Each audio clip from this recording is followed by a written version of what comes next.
Hello, my dear viewers. It is April 18th, the traditional review of events on the fronts of the Ukrainian war. We are starting at Socheretsky section, where our troops, as you know, almost made a breakthrough, entrenched on the eastern outskirts of Ocheretyne, behind which there are very fierce battles. The enemy is trying to knock us out of there. We are naturally trying to consolidate this success, expand it, in order to ensure the flanks continue to move forward. There were a lot of serious battles there yesterday. The enemy will repeat once again that they tried to knock us out of there with counterattacks, but they were unsuccessful. Simultaneously with this, our troops managed to slightly widen the heel of their breakthrough in the direction of Novokalinov. Another landing was taken, so it becomes a little easier for our guys here. Well, there are also attacks in the direction of Berdichi. That is, here is a very fierce battle.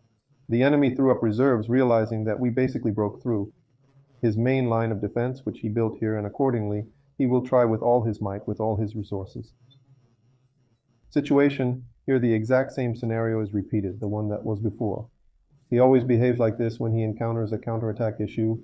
Reserves are thrown in after his reserves are depleted. Our next breakthrough, judging by everything, similar things will happen now.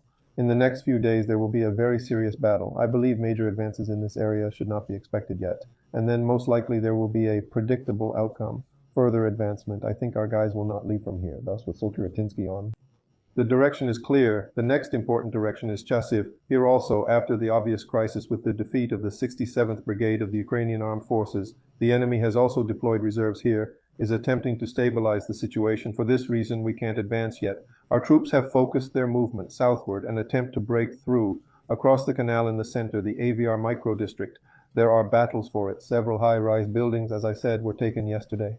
So far, there is no progress here, but again, it is being carried out. The regrouping, fire preparation for new forward movements.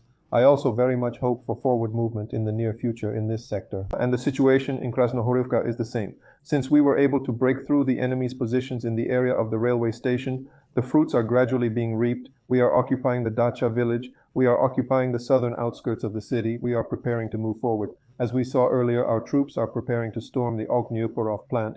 But for this, we still need to prepare accordingly and consolidate. On other territories, and prepare for a serious assault. The same is true in northern Krasnohorivka.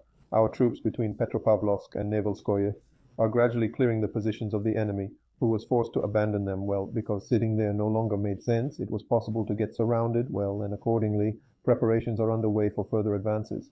In other areas, battles are of local importance, such as in the Seversk and Vuhledar directions. We can also mention Novomikhailivka separately, where we are constantly trying to move forward. Unfortunately, yesterday it was unsuccessful. Nevertheless, powerful fire strikes are constantly taking place on the western outskirts of Novomikhailivka and the neighboring Poroskovik. As they say, we are waiting to finally press this situation to an end. There are also battles in an attempt to attack a successful one. Our strong point was taken the day before in the Volodymyrivka area, that is, in the Vuhledar direction. They are probing positions. Perhaps this will result in something more serious.